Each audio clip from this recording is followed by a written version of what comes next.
نبدا بقى نجمع التيم.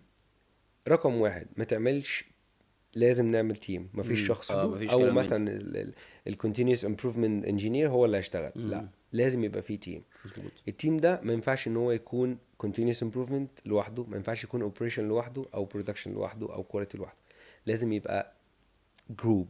كلهم مع بعض. بالظبط كده. فبجيب حد من السي اي تيم، مم. بجيب حد من الاوبريشن اللي هو طبعا مينلي اوبريتور، مم. وبجيب حد من الكواليتي اللي هو كواليتي كنترول، بجيب حد من المينتنس اللي هو التكنيشن بتاعتي. كويس جدا. عملت خلطة جميلة كده. انت معاك كل الانجريدينت. مع الله ينور عليك، صح. معايا كل الايه مم. معايا كل المكونات اللي مم. تخليني اعمل ايه. الموضوع بتاعي ينجح. الله ينور عليك صح. بالظبط. وكل وجهات النظر، مم. كل واحد، ما كل واحد لما تشرح له الموضوع او ليه يقول له حاجة. هتحل ازاي، مم. هيجي يبص من وجهة نظره هو. بالظبط.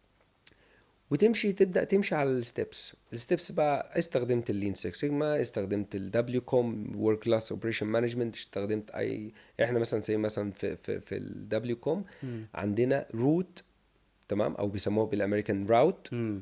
لكل لوسز. فانت حلو. شغال مثلا على على الكواليتي، الويست بتاع الكواليتي، ففي حاجه اسمها ايه، كواليتي ديفكت ريدكشن روت.